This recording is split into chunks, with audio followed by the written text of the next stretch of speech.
Good afternoon, everyone. We are reading from our usual book, Strength for the Day, and the title of our lesson today is Tampering with Sin. Our key text is taken from 1 Kings 8, verse 61. May your hearts be fully committed to the Lord our God, to live by his decrees and obey his commands. Lying awake, unable to sleep one night, I could hear a train in the distance. My husband tells me the track is probably a couple of miles from our house, but in the stillness of the night, it is easy to hear. It made me think of our home in St. Louis, Missouri, United States of America. When we lived in St. Louis, there was a not too deep woods behind our house, and then a train track. We figured we could expect maybe 3 or 4 trains a day. We could live with that. We soon learned the double track was a major east-west track across the United States. 30 some trains traveled that track in a 24-hour period. At first, we heard every one of them, day and night. But gradually, we got used to them, slept through the night, and barely noticed them during the daytime. When company stayed overnight, they would say, "Wow, we heard the trains in the night." And we would respond, "We didn't even notice." The trains and sinful tendencies in our lives have a lot in common.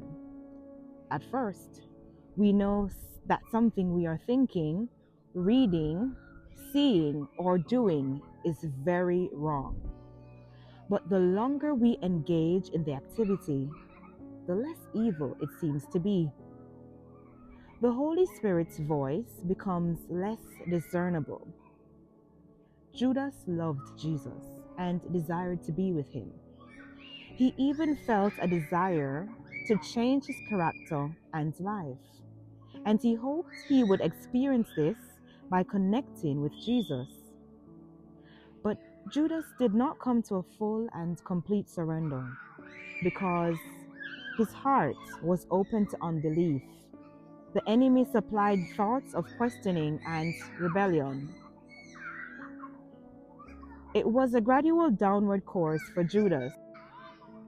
Mrs. White says, "This will be the experience of everyone who persists in tampering with sin." Ellen G. White, The Desire of Ages. When we were ready to leave St. Louis and sell our house, the real estate agent told us we had to disclose the train tracks behind the woods and that it might take 6 months for the house to sell. Within 3 weeks, we had a buyer. "Oh," the man said, "I grew up by a train track. I will hardly notice." As we live in this sinful world, may we not become so conditioned to it that we hardly notice. Our only safeguard is a close connection with Jesus. Sharon Oster. I have indeed been encouraged and strengthened for the day. Tampering with sin.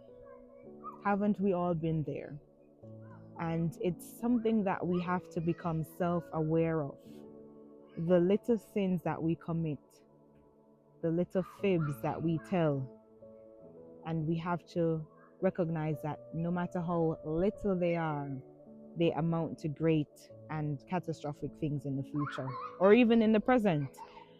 I think about it like this: if you give the devil an inch, he's gonna take it to a mile. And we don't want him to get that leverage or that advantage over us. And so what I've been applying to my own life is practicing mindfulness and asking the Holy Spirit to guide me continuously. Because if you think you're going to do life on your own, you are wrong. There's no doing life on your own in this spiritual realm that we are living in. Everything around us is spiritually aligned.